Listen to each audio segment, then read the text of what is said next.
Health care associated infections पढ़ना है आज। क्या होते हैं हेल्थ केयर एसोसिएटेड इन्फेक्शन? पहले इनको कहा जाता था नोसोकोमियल इन्फेक्शन। कैसे?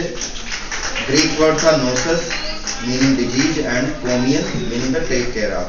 डिजीज की टेक केयर करना है तो नोसोकोमियल इन्फेक्शन इनको पहले बोलते थे। These are required during hospital care which are not present or incubating at the time of hospital admission। पहले नहीं होते हैं हॉस्पिटल के एडमिशन के टाइम पे, हॉस्पिटल के एडमिशन के टाइम पे इन्फेक्शन नहीं है और जब वो बाद में आए तो वहां पे उनको वो इन्फेक्शन हो गए, इसलिए इनको हॉस्पिटल एक्वायर्ड इन्फेक्शन बोलते हैं। These are a significant cause of increased morbidity and mortality in hospitalized patients. In addition, these lead to prolonged hospital stay, are inconvenient for the patients, and constitute huge economic burden on the healthcare system. अब क्या studies क्या show करती हैं? Studies have shown that hospital acquired infection prevalence varies from 3.8% to 19.6%. depending on the population surveyed with a pooled global prevalence of 10.1%. At any given time, out of every 100 hospitalized patients, 7 in developed and 10 in developing countries will acquire at least one healthcare associated infection. 100 में 7 लोगों का chance रहता है कि उनको infection हो जाएगा। Fight against STI as a public health priority was promoted through the World Health Organization's Clean Care is Safer Care campaign. These are multifactorial which are related to healthcare systems and procedures as well as behavioral practices. Although education of hospital acquired infection is impossible, a well conducted prospective surveillance is the good standard and may significantly reduce HAI and associated cost. हम क्या कर सकते हैं? एकदम से खत्म तो नहीं कर सकते, लेकिन हम सर्विलांस करके उनको मिनिमाइज कर सकते हैं जितना करना चाहते हैं। However, this approach requires comprehensive resources and well-coordinated prevention programs. Definition क्या है? अलग-अलग definition है। तो जो definition अभी आप पढ़ रहे हैं वो हक एम वगैरह ने दी है। वो क्या कहते हैं? Health care associated infections are infections that occur while receiving health care. Health care receive करने के समय जो infection हुए उनको हमने बोला health care associated infections. While receiving health care developed in a hospital or other health care facility that first appear 48 hours or more after hospital admission or within 30 days after having received health care. ठीक, क्या मतलब हुआ? 48 घंटे में हो जाएंगे या discharge हो गए, घर चले गए और 30 दिन में इन्फेक्शन डेवलप हुआ तो उसको बोलते हैं हेल्थ केयर एसोसिएटेड इन्फेक्शंस। तो 48 घंटे और 30 दिन बड़ा इंपॉर्टेंट है ये बताने के लिए कि इस बीच में जो इन्फेक्शन हुआ हम भर्ती हुए, उसको पहले जो इन्फेक्शन था लेकिन 48 घंटे में और कोई बढ़ गया, ठीक, और उसके बाद मान लिया डिस्चार्ज हुआ तो नॉर्मल था, डिस्चार्ज होने के बाद गया तो फिर से उसको इन्फेक्शन आ गया, having received health care. WHO क्या कहता है? An infection acquired in hospital by a patient who was admitted for a region other than that infection. Admitted for a region other than that infection, जो infection था उसके अतिरिक्त उसको infection मिल गया। An infection occurring in a patient in a hospital or other health care facility in whom the infection was not present or incubating at the time of admission. This includes infections acquired in the hospital but appearing after discharge and also occupational infections among staff of the facility. ठीक, तो क्या हुआ कि उसको जो था उसके अतिरिक्त मिल गया। इसके बाद हॉस्पिटल के डिस्चार्ज के बाद मिला। दूसरे वो इन्फेक्शन भी आते हैं जो वहां के स्टाफ को हो गए। ठीक, ये सभी इन्फेक्शन किस में आते हैं? नोसोकोमियल और हॉस्पिटल एसोसिएटेड इन्फेक्शंस में। ये WHO की डेफिनेशन है। अब क्या क्या इंक्लूड करता है? नॉट प्रेजेंट और नॉट इंक्यूबेटिंग एट एडमिशन, जब हम एडमिट हो रहे हैं तो नहीं था। That appear more than 48 hours after admission, 48 घंटे के बाद आया। ठीक, those acquired in the hospital but appear after discharge, hospital में उनको मिले लेकिन उनके सिम्टम कब आए, जब वो घर चले गए। Occupational infection among staff as a result of needle stick injury, exposure to blood body fluids, example क्या हो गया, हेपेटाइटिस बी वायरस इन्फेक्शन हो गया, सी वायरस इन्फेक्शन हो गया और HIV का इन्फेक्शन हो गया, जो कि स्टाफ को हो सकता है, भी इसमें इंक्लूड है। अब दो कंडीशंस हैं जिनको कि हम इन्फेक्शंस में नहीं मानेंगे, इन इन्फेक्शंस में नहीं मानेंगे, हॉस्पिटल एक्वायर्ड इन्फेक्शन में इनको नहीं मानेंगे। एक हो गया colonisation, which means the presence of microorganisms on the skin, on mucous membranes, in open wounds, or in excretions or secretions, but are not causing adverse clinical signs or symptoms। ठीक, क्या हुआ, वुंड हुआ, skin हुआ, mucus membrane, उन पे अगर organism है तो उसको हम किसमें, हॉस्पिटल एक्वायर्ड वाले में मान के नहीं चलेंगे। ठीक है। Inflammation that results from tissue response to injury or stimulation by non infectious agents such as chemicals. Inflammation हो गया, ठीक, आपको चोट लग गई, कुछ हो गया, वो हम इसमें मान के नहीं चलेंगे। ठीक है, तो कोलोनाइजेशन और इन्फ्लेमेशन ये हॉस्पिटल एसोसिएटेड इन्फेक्शन में नहीं आएंगे। अब क्या स्टडीज क्या बोलती है, prevalence varies from 3.8 to 19.6% depending on the population served with A pooled global prevalence of 10.1। ये सब तो हो गया, आपका पहले बता चुके हैं।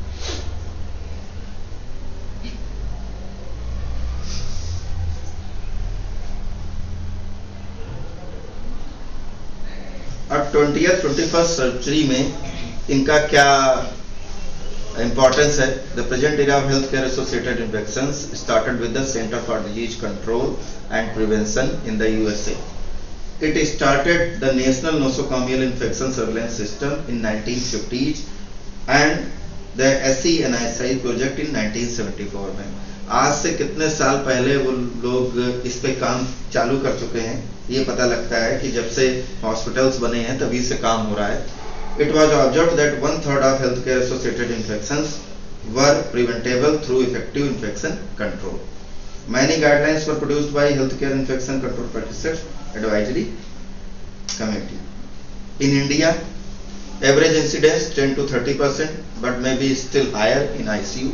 इंडिया में सिचुएशन और पुअर है, 10 to 30% हो सकते हैं और ICU में और अधिक हो सकते हैं। Urinary tract infection usually catheter related 28%, surgical site infection और wound infection 19%, pneumonia 17%, blood stream infection 7 to 16%।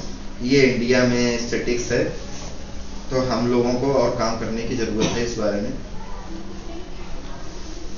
अब आप देख लीजिए कॉमन कंसर्न क्यों है। 7 to 10% of every 100 hospitalised patient, 7 in high income and 10 in low and middle income countries, ठीक, will acquire at least one healthcare associated infection।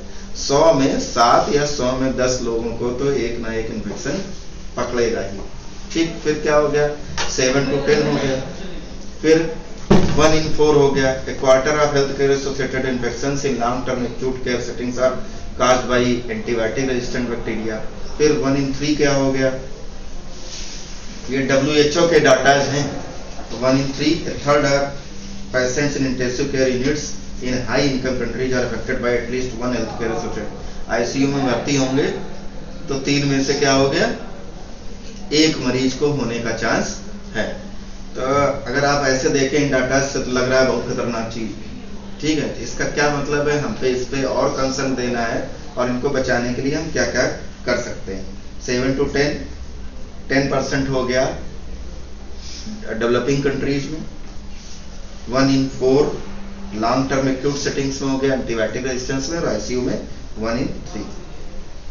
Impact क्या है, annual financial losses due to health care associated infections are also significant. They are estimated approximately 7 billion euro in Europe, including direct cost only and reflecting 16 million extra days of hospital stay and at about $30 billion in the USA। ठीक, कितनी extra cast आ रही है इनको ठीक करने के लिए। In Mexican ICUs, the overall cost of one single healthcare associated infection episode was $12। ठीक है,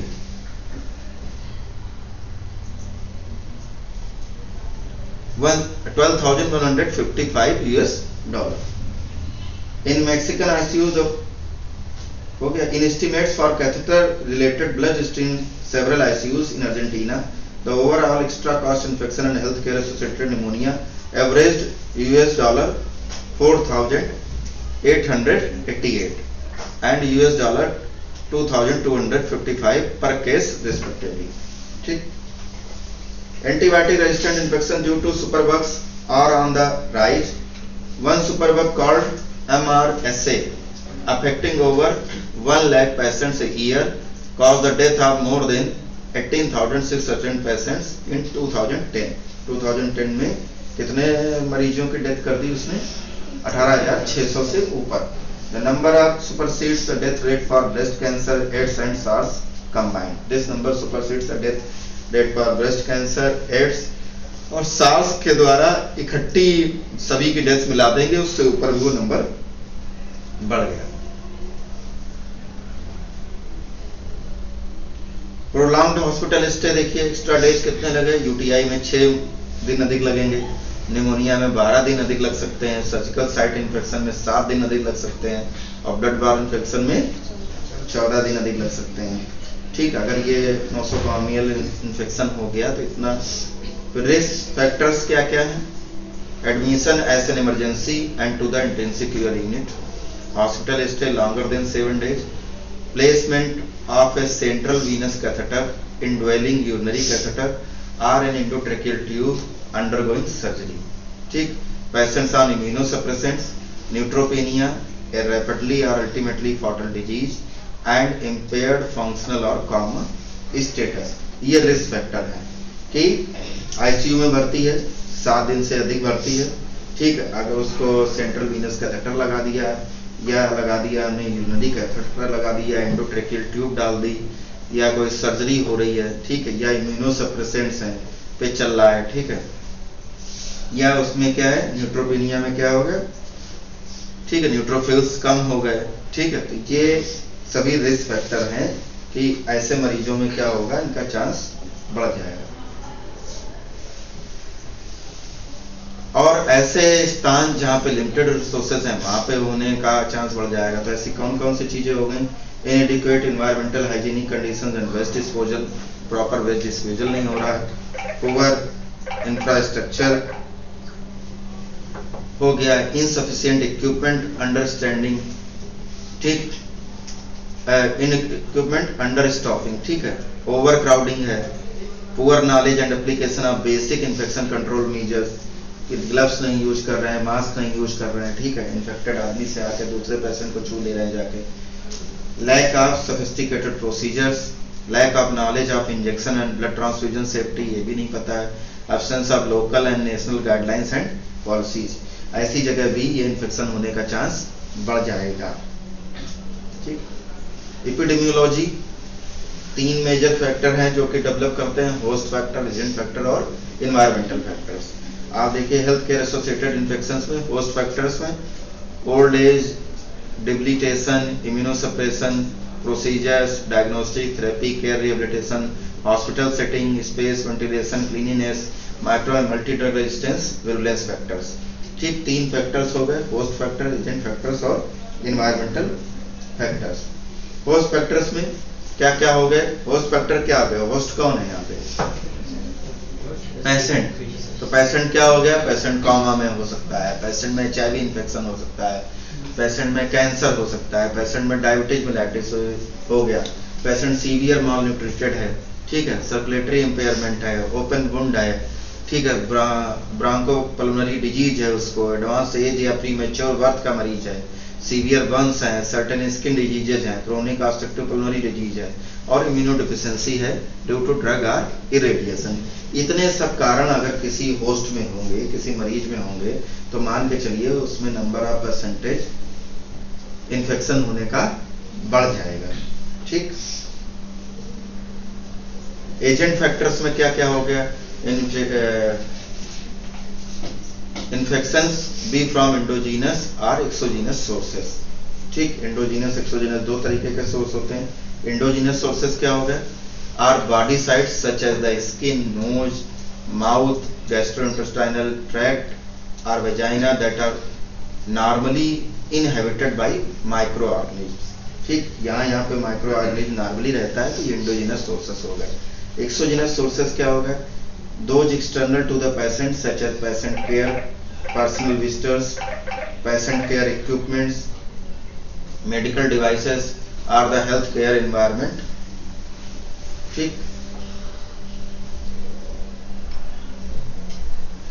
अब ये तीन तरीके में डिवाइड होते हैं, कन्वेंशनल, कंडीशनल और अपॉर्चुनिस्टिक. ठीक, कन्वेंशनल क्या हो गया? Pathogens that could cause disease in healthy person in the absence of any specific immunity to them. ये हो गया कन्वेंशनल कि हेल्दी पर्सन में डिजीज उन्होंने काज कर दी in absence of any specific immunity to them. Conditional क्या हो गए? Pathogens that could cause disease other than simple localised infections only in persons with lowered resistance to infection or when implanted directly into tissue or normally sterile area. Pathogens that could cause disease other than simple localized infections only in persons with lowered resistance to infection or when implanted directly into tissue or normally sterile area. ठीक, ये conditional हो गए जिनमें की क्या immunity कम है.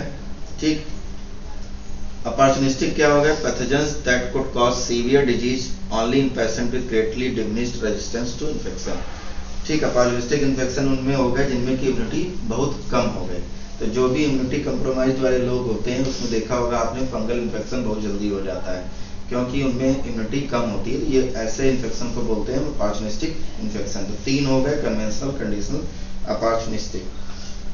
फिर आइए यूरिनरी ट्रैक्ट इन्फेक्शन के लिए कौन कौन से पैथोजेंस हो गए? E. coli, enterococcus and Pseudomonas aeruginosa. Surgical wound infection में Staphylococcus aureus, enterococci and Coagulase negative Staphylococci. Blood stream में हो गए Coagulase negative Staphylococci, Staph aureus, enterococci, E. coli and Candida species. Lower respiratory tract infection में Staphylococcus aureus, Pseudomonas aeruginosa and Enterobacterial species. अब जो ICU में मरीज भर्ती होते हैं उनमें क्या होता है? Pseudomonas aeruginosa 12.4%, Staph aureus 12.3%, Coagulase negative Staphylococci 10.2%, Candida species 10.1%, Enterobacterial species Enterococci 8.6% each. Viruses से भी हो सकता है. तो वायरस कौन कौन से हो सकते हैं? Hepatitis B and C virus. कैसे आ सकते हैं ये? ट्रांसफ्यूजन से, डायलिसिस से, इंजेक्शन से, इंडोस्कोपी से. ये पॉसिबल मेथड्स हैं जिनसे ये वायरस हमारी बॉडी में आ सकते हैं हॉस्पिटल में. फिर रेस्पिरेटरी सिंसाइटियल वायरस में rota virus and enteroviruses transmitted by hand to mouth contact and via the faecal oral route. ये ऐसे आ सकते हैं. Other viruses such as cytomegalovirus, HIV, Ebola, influenza viruses, herpes simplex virus and varicella zoster virus में also भी transmitted. Virus भी nosocomial infection में transmit हो सकते हैं. ठीक, कॉमन साइट्स ऑफ इन्फेक्शन देखिए, यूरिनरी ट्रैक्ट हो गया, सर्जिकल वुंड्स हो गया, रेस्पिरेटरी ट्रैक्ट हो गया, स्किन हो गया, बैक्टीरिया और अदर्स. ये कॉमन साइट्स ऑफ इन्फेक्शन हो गए. रिजर्वायर क्या होता है? अब आपने रिजर्वायर पे डेफिनेशन क्या है इसकी? Place in which an infectious agent can survive but may और मे नॉट मल्टीप्लाई. रिजर्वायर क्या हो गया? जहाँ पे इन्फेक्शियस एजेंट रह सकता है लेकिन वो मल्टीप्लाई नहीं करेगा. ठीक, कॉमन रिजर्वायर्स कौन कौन से हो गए? ह्यूमंस, एनिमल्स और इक्विपमेंट फोमाइट्स. ये कॉमन रिजर्वायर्स हो गए. सोर्सेस ऑफ हॉस्पिटल इन्फेक्शन में एक डायग्राम है, देखिए. कंटामिनेटेड हॉस्पिटल एनवायरनमेंट में क्या क्या आ गया? Instrument, food, air, medications. Patient flora में क्या हो गया? Cutaneous, gastrointestinal, genitourinary, respiratory. Medical personal में कोलोनाइज्ड, इन्फेक्टेड, ट्रांजिएंट कैरियर्स ये हो सकते हैं. ठीक, और इन्वेजिव डिवाइसेस में urinary catheters, vascular catheters, endotracheal tubes, wounds, endoscopes, ये सब हो सकते हैं. ये एक फ्लो चार्ट है कि कैसे इन्फेक्शन कहाँ से आ सकता है. पोर्टल ऑफ एग्जिट पे आते हैं, the path by which an infectious agent leaves the reservoir. ठीक है, एक रिजर्वायर मान लिया हम रिजर्वायर हैं, तो हम में से कैसे इन्फेक्शन बाहर आएगा। तो क्या हो सकता है, हमने क्या करा, खांसा या छींका, तो खांसना और छींकना कहाँ से हो रहा है, रेस्पिरेटरी ट्रैक्ट आ गया, जेनाइटो यूरिनरी ट्रैक्ट आ गया, ठीक है, फिर गैस्ट्रोइंटेस्टाइनल ट्रैक्ट आ गया, स्किन म्यूकस मेम्ब्रेन, ब्लड और ट्रांसप्लेसेंटल। इतने रूट्स हैं जिनसे कि वायरस बैक्टीरिया जो भी इन्फेक्शन है बाहर आ सकता है। ठीक, अब आइए पोर्टल ऑफ एंट्री। ठीक, पोर्टल ऑफ एंट्री में क्या हो गया, जहां से जा सकता है, तो कहां से जा सकता है, रेस्पिरेटरी ट्रैक्ट में। रेस्पिरेटरी ट्रैक्ट कैसे जा सकता है, कोविड कैसे बोला, हमने सांस ली, दूसरे ने खांसा छींका, हमने सांस ली, हमारे सांस में आ गया, वायरस अंदर चला गया, इन्फेक्ट हो गया। Respiratory tract, genito urinary tract, UT means genito urinary tract, gastrointestinal tract, खाया खाना खाया, ठीक, skin mucous membrane, parenteral, IV IM हमने सिरिंज लगवाया, वीगो लगाया या फ्लूक चढ़ा हमारा, ट्रांसप्लेसेंटल, इतने सभी पोर्टल ऑफ एंट्री हो सकते हैं हॉस्पिटल एक्वायर्ड इन्फेक्शन के लिए। ठीक, मोड्स ऑफ ट्रांसमिशन में आ जाते हैं, तो 5 मेन मोड्स ऑफ ट्रांसमिशन है।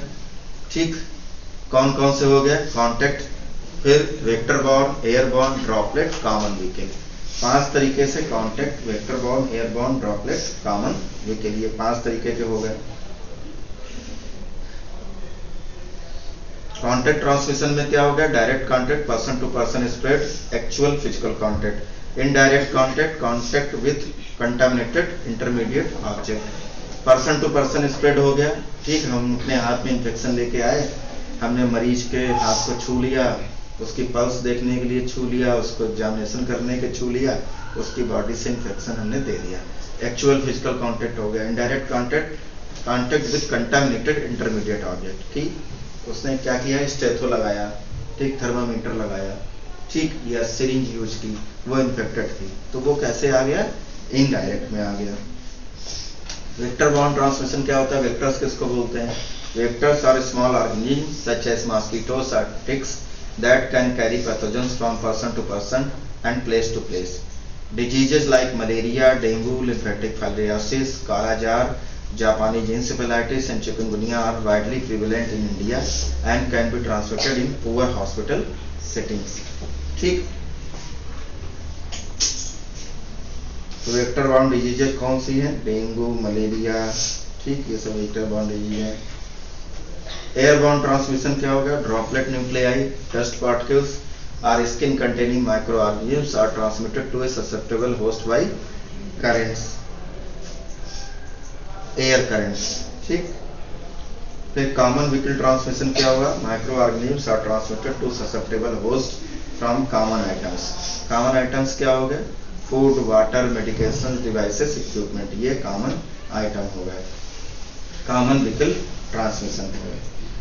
फिर आइए major types of hospital acquired infection कौन कौन से हो गए, catheter associated urinary tract infection, CAUTI बोलते हैं, वेंटिलेटर एसोसिएटेड निमोनिया, VAP बोलते हैं, सर्जिकल साइट इन्फेक्शन, SSI बोलते हैं, catheter related blood stream infection जिसको बोलते हैं CRBSI। Each of these is associated with an invasive medical device और invasive procedure. Each of these is associated with an invasive medical device or invasive procedure.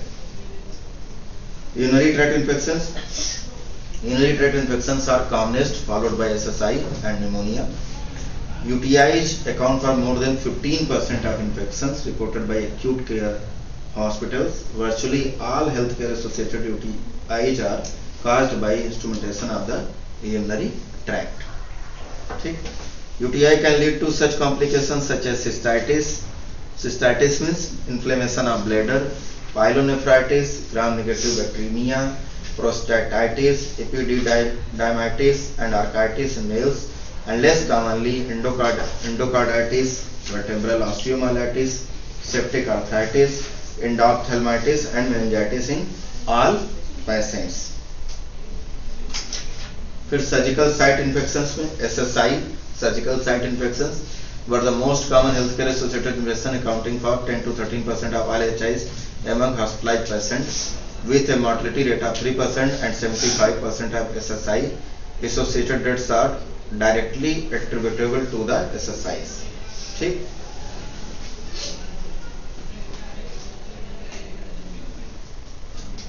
75% of SSI associated deaths are directly attributable to the SSIs से ही हो रही थी. ठीक, while advances have been made in infection control practices including improved operating room ventilation, sterilization methods, barriers, surgical technique and availability of antimicrobial prophylaxis, SSIs remain a substantial cause of morbidity, prolonged hospitalization and death. अभी भी इतना सब कुछ होने के बाद भी अभी भी SSI से प्रॉब्लम है. ठीक, pneumonia, these are the second most common type of HAIs, second only to UTIs. ठीक, UTI के बाद दूसरा कॉमन कॉज है. They are associated with a high rate of mortality and morbidity. Patients with mechanically assisted ventilation have a high risk of developing healthcare associated pneumonia, most commonly caused by Acinetobacter. Bacteria क्या होता है? Primary blood stream infection, BSI जिसको बोलते हैं, is a leading infectious complication among critically ill patients. It represents about 6 to 9% of all HAIs and affect approximately 1% of all hospitalized patients. The impact on patient outcome is tremendous. BSI increases the mortality rate, prolongs patient stay in an intensive care unit and in the hospital, and generates substantial extra costs. Problems of nosocomial infections. HAIs cause increased suffering, prolonged hospital stay, increase the cost of care significantly, increase morbidity and mortality, extra financial burden on health centers. ये problem हो गए. ठीक, ये problem, इससे prevention कैसे करते हैं? Goals for infection control and hospital epidemiology. There are 3 principal goals for HAI control and prevention programs. पहले तो क्या गोल हो गया? प्रोटेक्ट द पेशेंट, पेशेंट को बचाना है. Protect the health care worker, उसके बाद क्या करना है? जो अस्पताल में काम कर रहे हैं उनको बचाना. Protect the health care workers, visitors and others in the health care environment. फिर तीसरा, accomplish the previous 2 goals in a cost effective and cost efficient manner whenever possible. पहला मरीज को बचाना, दूसरा अस्पताल वाले को खुद को बचना, और तीसरा कास्ट इफेक्टिव और कास्ट इफिशिएंट मैनर में इन चीजों को करना. ये हमारे 3 गोल हैं इन्फेक्शन कंट्रोल. जनरल मेजर्स क्या क्या करेंगे? आइसोलेशन करेंगे, assess the need for isolation. ठीक, screen all intensive care unit patient for the following. किस किस चीज के लिए हमें स्क्रीन करना है? Neutropenia and immunological disorder, diarrhoea, skin rashes, non communicable disease, non carriers of an epidemic strain of bacteria. जैसे कि कोविड एपिडेमिक था तो हम क्या करते थे? आइसोलेट करते थे मरीज, आइसोलेशन अलग बनाते थे उनका वार्ड कि वो मरीज नॉर्मल मरीज से हमारा अलग रहेगा, दूसरे मरीजों को ना हो जाए. तो neutropenia, neurological disorder, diarrhoea, skin rashes, non communicable diseases, non carriers of an epidemic strain of bacteria. इनके लिए हम क्या करते हैं? पहले हम देखेंगे मरीज को कि इनके लिए आइसोलेशन की जरूरत है कि नहीं. Identify the type of isolation needed. 2 types of isolation in the ICU. पहला हो गया प्रोटेक्टिव आइसोलेशन फॉर न्यूट्रोपेनिक और other immunocompromised patients to reduce the chances of acquiring opportunistic infections. Protective isolation for neutropenic or other immunocompromised patients to reduce the chances of acquiring opportunistic infection. हम chance reduce करेंगे opportunistic infection का. Source isolation of colonized or infected patients to minimize potential transmission to other patients or staff. एक तो हमने protective isolation कर दिया, जो immuno compromise थे उनको अलग कर दिया. दूसरे सोर्स वाले जो मरीज थे, जो जैसे कोविड का इन्फेक्शन लेके आ रहे थे, उनको हमने बिल्कुल अलग कर दिया. तो वो हो गए सोर्स आइसोलेशन ऑफ कोलोनाइज्ड और infected patients to minimise potential transmission to other patients और स्टाफ. स्टैंडर्ड प्रिकॉशंस फॉलो करनी है. क्या है standard precautions? Include prudent preventive measures to be used at all times regardless of patients infection status. किसी भी तरीके का मरीज हो, कोई भी इन्फेक्शन हो, हमें स्टैंडर्ड प्रिकॉशन फॉलो करनी है. उनमें क्या आ गया? Gloves, Sterile gloves should be worn after hand hygiene procedure while touching mucous membrane and non-intact skin and performing sterile procedures. Example: arterial, central line and Foley's catheter insertion. ठीक, arterial, central line, Foley's catheter insertion सबके समय तो पहनना ही पहनना है। ठीक, clean non-sterile gloves are safe for touching blood, other body fluids, contaminated items and any other potentially infectious materials. Clean non-sterile gloves are safe for touching blood, other body fluids, contaminated items and any other potentially infectious material. Change gloves between tasks and procedures in the same patient, especially when moving from a contaminated body area to a clean body area. ठीक है, हम wound पे कर रहे थे, wound पे हमने dressing की और उसी से हमने क्या कर लिया, उसके साथ में हाथ लगा दिया। वो नहीं, हमें क्या करना है, वुंड को हमने, वुंड पे जब काम खत्म हो जाए दोबारा ग्लव्स बदले तब हमें उसको नॉर्मल एरिया पे उसको छूना है। ठीक है, never wear the same pair of gloves for the care of more than one patient. तीसरा, एक मरीज पे काम किया, हमने डिस्पोज कर दिए, दूसरे मरीज पे गए, दूसरे ग्लव्स पे ले। Remove gloves after caring for a patient, patient की केयर हो गई, उसके बाद हमने ग्लव्स उतार दिए। Practice hand hygiene whenever gloves are removed, जैसे ग्लव्स पहनने से पहले हम हैंड हाइजीन की प्रैक्टिस करेंगे और ग्लव्स उतारने के बाद भी करेंगे। Wear a gown to prevent swelling of clothing and skin during procedures that are likely to generate splashes of blood, body fluids, secretions or excretions. The sterile gown is required only for aseptic procedures and for the rest a clean non-sterile gown is sufficient.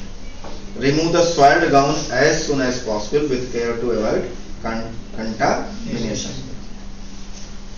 ठीक, तो ये gown पहनना भी जरूरी है। Aseptic procedures के लिए हमें स्टाइल गाउन चाहिए होगा, फॉर द रेस्ट क्या चाहिए होगा, a clean non style gown is sufficient. Mask, eye protection, face shield, पूरे 2 साल हम लोगों ने क्या यूज किया, mask, face shield, eye protect की, wear a mask and adequate eye protection. Eye glasses are not enough, or a face shield to protect mucus membranes of the eyes, nose and mouth during procedures and patient care activities that are likely to generate splashes, sprays of blood and body fluids. कहाँ पे ये जरूरी है, जहाँ पे हमें लग रहा है कि सिक्रीशंस हमारे ऊपर आ सकते हैं। जो कहाँ से हो सकता है, ब्लड पे काम कर रहे हैं, बॉडी फ्लूइड्स पे काम कर रहे हैं, सब पे तो हमें मास्क और फेस शील्ड पहनना जरूरी है। Patients, relatives and health care workers presenting with respiratory symptoms should also use mask. ठीक है, आप किसी मरीज को दिखाने लाए और उसके साथ आप खुद भी खांस रहे तो आपको क्या करना होगा, आपको मास्क लगा के आना होगा। ठीक है, shoe and head coverings are not required in retrieve care. ये सब कहाँ चाहिए, शू और हेड कवरिंग, ये हमको चाहिए ओटी के अंदर, ठीक, या कहीं पे भी हम वैसा कॉम्प्लिकेटेड वर्क कर रहे होंगे। पेशेंट केयर इक्विपमेंट क्या होगा, used patient care equipment soiled with blood, body fluids, secretions or excretions should be handled carefully to prevent skin and mucous membrane exposures. ठीक, पेशेंट केयर के लिए जो भी इक्विपमेंट हमने यूज किए उनको हमको बहुत अच्छे से हैंडल करना है केयर के साथ, क्योंकि वो क्या करेंगे, म्यूकस मेम्ब्रेन और स्किन पे एक्सपोज हो सकते हैं। Carefully to prevent skin and mucus membrane exposures, contamination of clothing and transfer of microorganisms to SCWs and other patients or the environment. ठीक, ensure that reusable equipment is not used for the care of another patient until it has been cleaned and sterilized appropriately. ठीक, ensure that single use items and soaps are discarded properly. Single use items और soaps properly discard हो। Following services पे हमें क्या है, बहुत care करनी है, हाउस कीपिंग पे, डाइटरी सर्विस पे, लिनन एंड लॉन्ड्री पे, सेंट्रल स्ट्राइल सप्लाई डिपार्टमेंट पे, नर्सिंग केयर पे, वेस्ट डिस्पोजल पे, एंटीबायोटिक पॉलिसी पे, हाइजीन और सैनिटेशन पे। ये ऐसी चीजें हैं जिन पे कि हमें बहुत केयर करनी है। हाउस कीपिंग, गंदे कपड़े आए उन्होंने साफ ही नहीं किए, ठीक है, कमरे में जाके जहाँ मरीज भर्ती है आईसीयू में चादर ही नहीं चेंज कर रहा है, वो नहीं कर रहा है। डाइटरी सर्विस में क्या हो गया कि हम इन्फेक्टेड मटेरियल ही सप्लाई कर रहे हैं खाने के लिए, ठीक ठीक, लॉन्ड्री में भी वही हो गया कि सफाई नहीं हुई, सेंट्रल स्टेराइल सप्लाई डिपार्टमेंट जहाँ से हमें क्या देनी है, स्टेराइल सप्लाई में क्या हो गई, ग्लव्स देने हैं, सिरिंजेस देनी है, कैथेटर्स देने हैं, वहाँ पे देखना है नर्सिंग केयर प्रॉपर हो रही कि नहीं हो रही है, जो भी प्रोटोकॉल्स हैं वो लोग फॉलो कर रहे हैं कि नहीं कर रहे हैं, ये देखना है। वेस्ट डिस्पोजल पे देखना है कि वेस्ट प्रॉपरली बायोमेडिकल वेस्ट के रूल्स के अनुसार हो रहा है कि नहीं हो रहा है। एंटीबायोटिक पॉलिसी और हाइजीन और सैनिटेशन पे ध्यान देना है। इन्फेक्शन कंट्रोल के 5 पिलर हो गए। पहला क्या होगा, आइसोलेशन एंड बैरियर प्रिकॉशंस हो गई। दूसरा, डीकंटामिनेशन ऑफ इक्विपमेंट हो गया। तीसरा, प्रूडेंट यूज ऑफ एंटीबायोटिक्स, ठीक, हैंड वॉशिंग और डीकंटामिनेशन ऑफ एनवायरनमेंट। ये 5 पिलर हैं इन्फेक्शन कंट्रोल के जो कि फॉलो करने हैं। आइसोलेशन एंड बैरियर प्रिकॉशंस बता चुके हैं, आइसोलेशन कब करना है। डीकंटामिनेशन ऑफ इक्विपमेंट, इक्विपमेंट हमने स्टरलाइज कर लिए। एंटीबायोटिक जुडिशियस यूज किया उनका, हैंड वॉशिंग फॉलो किया और decontamination of environment. CDC recommendations to prevent health care associated infections क्या है। पहला किसके लिए, एसोसिएटेड यूरिनरी ट्रैक्ट इन्फेक्शंस के लिए। Insert catheters only for appropriate indications, leave catheters in place only as long as needed, ensure that only properly trained persons insert and maintain catheters, insert catheters using aseptic technique and sterile equipment, care setting, follow aseptic insertion, maintain a closed drainage system, maintain unobstructed urine flow, comply with CDC hand hygiene recommendation and standard precautions। इतने हैं जो catheter associated UTIs को रोकने के लिए हम follow करते हैं।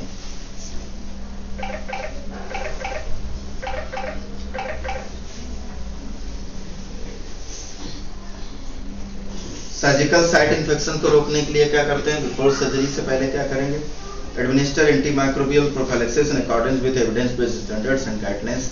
पहले हमने एंटीबायोटिक दिया, सभी सर्जन चालू करते हैं, एक दिन पहले से एंटीबायोटिक चालू कर देते हैं। Treat remote infection whenever possible before elective operations. Avoid hair removal at the operative site unless it will interfere with the operation. Do not use razors. ठीक.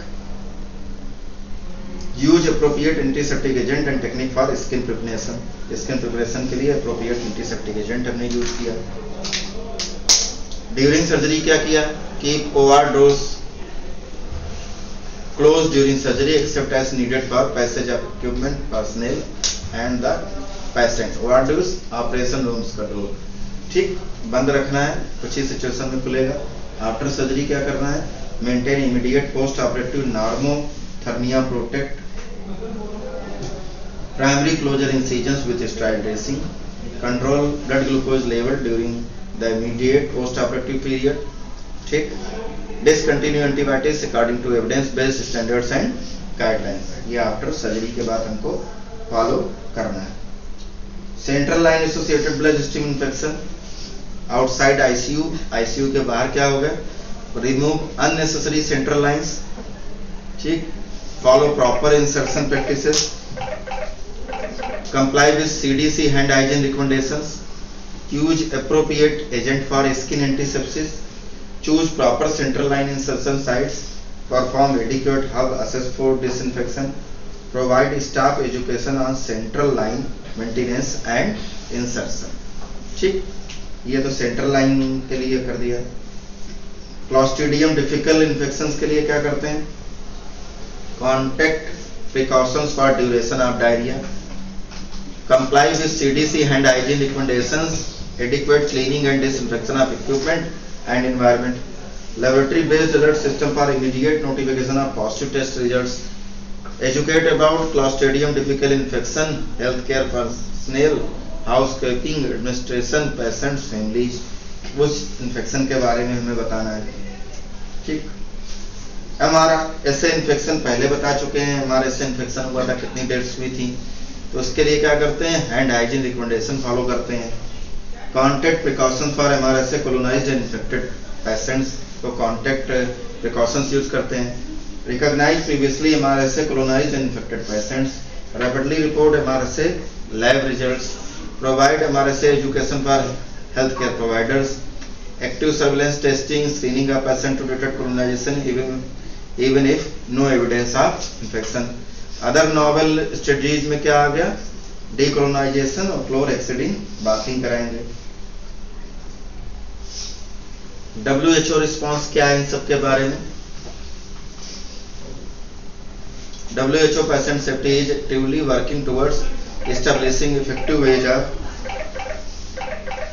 improving global healthcare and save lives. Class to healthcare.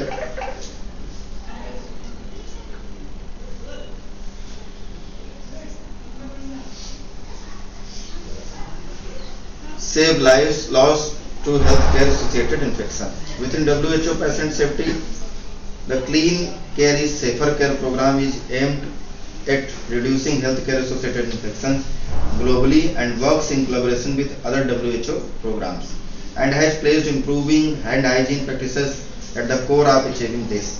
By assisting with the assessment, planning and implementation of infection prevention and control policies and timely actions at national and institutional levels. WHO Patient Safety Initiative क्या कह रहा है? Save lives, clean your hands. Hand hygiene क्या है? Hands are the most common vehicle to transmit healthcare associated pathogens. ठीक है, कितना importance है? Most common vehicle to transmit healthcare associated pathogens. Transmission of healthcare associated pathogens from one patient to another by healthcare workers. Hands require 5 sequential steps. Ji sir, प्रणाम. जी sir.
क्या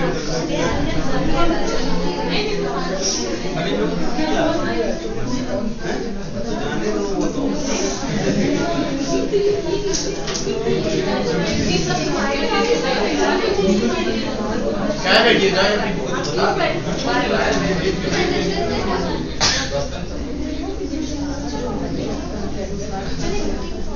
second year की है। तुम लोग की class है भाई 2 से 3 जाइए सेकंड ईयर में जाइए। सेकंड ईयर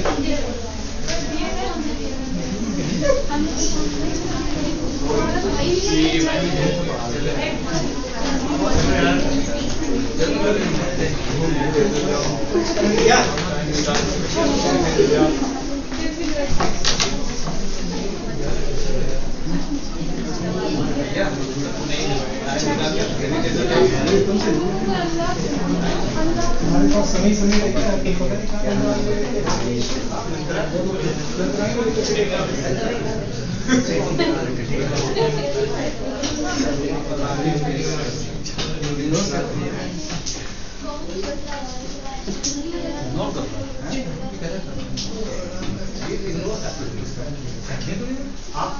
सबकी सबकी अपनी मर्जी है। मर्जी कल नहीं चलती थी आज चली। बस कर तुम्हें काम से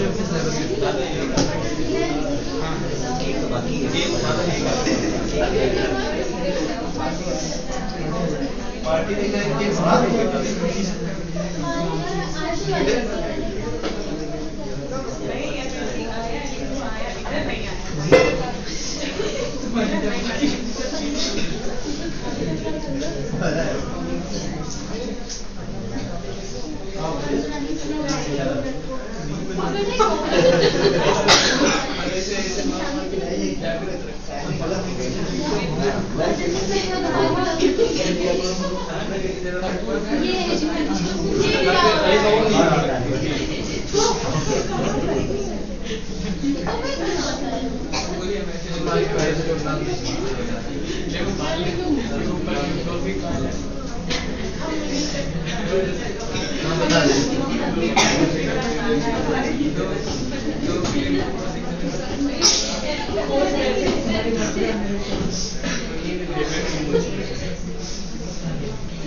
एक खुला है तो चल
फाइव सीक्वेंशियल स्टेप्स थे हैंड हाइजीन में।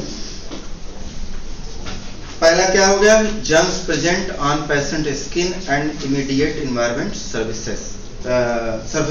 ठीक है, स्किन पे जर्म प्रेजेंट है और इमीडिएट इन्वायरमेंट सरफेस पे। दूसरे कंडीशन में क्या हो गया? Germ transfer onto health care workers hands, health care worker के हैंड पे ट्रांसफर हो गया। तीसरा, germ survives on hands for several minutes. चौथा, सब ऑप्टिमल और omitted hand cleaning results in hands remaining contaminated. हमने धोए नहीं हाथ अच्छे तरीके से तो हमारे हाथ क्या रहे? कंटामिनेटेड रहे। पांचवा क्या हो गया? Contaminated hands transmit germs via direct contact with patient और पेशेंट्स इमीडिएट एनवायरनमेंट। ठीक, माई 5 movements for hand hygiene approach क्या है? बिफोर टचिंग ए पेशेंट, दूसरा बिफोर क्लीन एसेप्टिक प्रोसीजर, तीसरा after body fluid exposure risk, चौथा आफ्टर टचिंग ए पेशेंट, पांचवा after touching patient surrounding. ठीक, ये 5 स्टेप्स हैं। इससे पहले हमें हैंड हाइजीन और इनके बाद हमें हैंड हाइजीन फॉलो करना है। तो माई 5 अप्रोचेज हैं हैंड हाइजीन की। क्या होगा, आप धुलेंगे कैसे? पहले में क्या किया, 8 स्टेप्स फॉर हैंड वॉश, इसके भी 8 स्टेप्स हैं। पहला क्या किया हमने, apply a palm full of the product in a cupped hand covering all surfaces. ठीक, हमने क्या कर लिया, जो प्रोडक्ट है डिसइंफेक्शन के लिए यूज कर रहे हैं उसको कप्ड हैंड में ले लिया। दूसरा रब हैंड्स पाम टू पाम, दोनों पाम को मिलाया और रब किया। तीसरा right palm over left dorsum with infected fingers and vice versa, ऐसे हाथ किए। ठीक है, पहले ऐसे किया, ऐसे हमने ले लिया, पहले हाथ में लिया, कप बनाया, इसमें ले लिया। जैसे हमने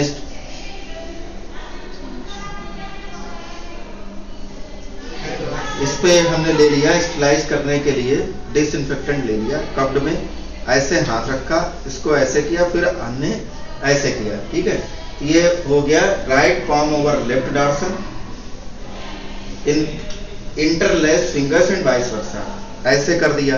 ठीक है, लेफ्ट डॉर्सम, फिर palm to palm with finger interlace, फिर क्या किया 5 नंबर पे, backs of fingers to opposing palms with fingers interlocked, backs of fingers with opposing palm fingers interlocked, interlocking कर दी हमने फिंगर्स की। फिर rotational rubbing of left thumb clasp in right palm and vice versa, rotational rubbing कर दी।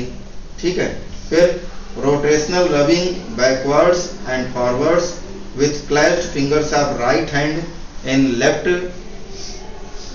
palm and vice versa, rotational rubbing backwards and forwards with clasped fingers of right hand in left palm and vice versa. Once dry your hands are safe.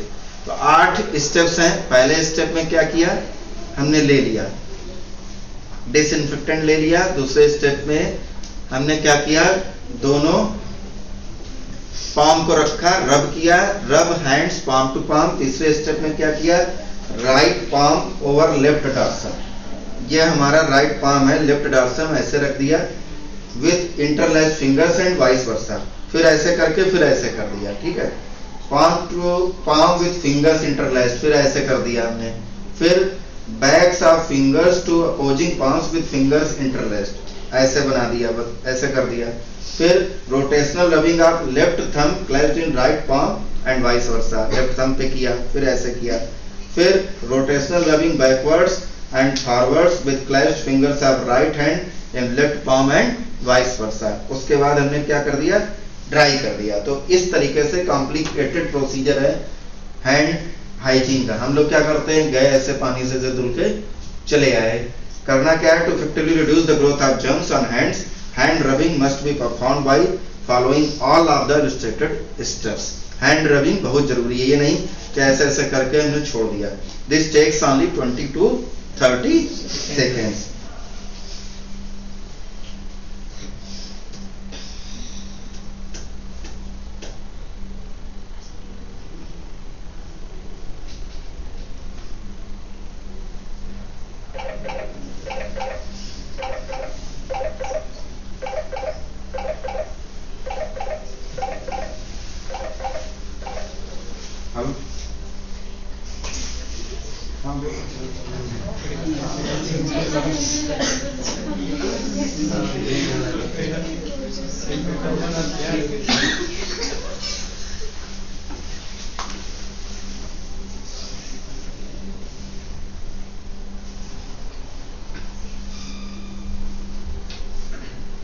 To effectively reduce the growth of germs on hands, hand washing must last 40 to 60 seconds and should be performed by following all of the illustrated steps. वही चीज है, ठीक है। इसमें hand washing कर रहे हैं, यहाँ पे हम क्या कर रहे थे,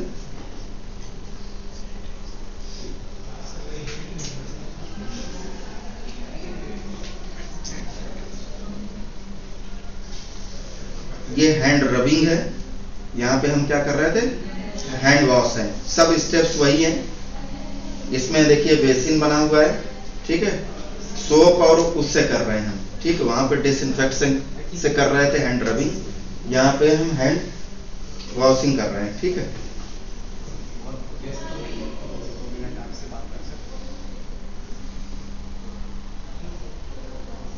सब चीजें वही हैं। नीचे देखिए जहां पे चेंज हो रहा है, wet hands with water, apply enough soap to cover all hand services, rub hands palm to palm, right palm over left dorsum with interlaced fingers and vice versa, palm to palm with fingers interlaced हो गया। फिर backs of fingers to opposing palms with fingers interlaced, same है hand rubbing के तरीके से। Rotational rubbing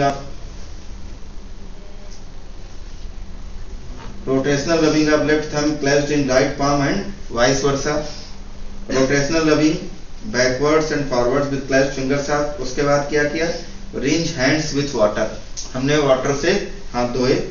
dry hands thoroughly with a single use towel to turn off faucet, faucet पे हमें क्या हाथ नहीं लगाना है, ठीक, हमें क्या करना है, टॉवल को यूज कर, यूज हैंड्स नाउ से, ये करना है। जब हम पानी और सोप से धुलेंगे तब ये प्रोटोकॉल हमें फॉलो करना है। Hand hygiene and glove use, the use of gloves does not replace the need to clean your hands, ठीक है। आप ये सोच लें कि हमने ग्लव्स पहन लिए तो हमें हाथ नहीं साफ करने, गलत है। You should remove gloves to perform hand hygiene when an indication occurs while wearing gloves, you should wear gloves only when indicated, ठीक, otherwise they become a major risk for germ transmission. Compliance with hand hygiene, compliance with hand hygiene differs across facilities and countries but is globally less than 40%, सभी लोग नहीं follow करते हैं, ठीक। Main reasons for non compliance reported by health care workers, क्या हुआ, पहला reason क्या हो गया, too busy, skin irritation, glove use, don't think about it, ठीक, ये 4 रीजन है। Time constant major obstacle for hand hygiene, adequate hand washing with water and soap requires 40 to 60 second, मतलब 1 minute. Average time usually adopted by health care workers less than 10 seconds, ये time constant है। WHO multi modal hand hygiene improvement strategy, based on the evidence and recommendations from the WHO guidelines on hand hygiene in health care, a number of components make up an effective multi-modal strategy for hand hygiene. पहला क्या हो गया, one system change access to a safe continuous water supply as well as to soap and towels, readily accessible alcohol based hand rub at the point of care. 2 training education, providing regular training to all healthcare workers. 3 evaluation and feedback, monitoring hand hygiene practices, infrastructure, perceptions and knowledge while providing results feedback to healthcare workers, ठीक। 4 reminders in the workplace, prompting and reminding healthcare workers। फिर 5 institutional safety climate, creating an environment and the perceptions that facilitate awareness raising about patient safety issues। ये आपका हो गया, इसमें hand hygiene आ गया और hospital associated infections आ गया, ठीक।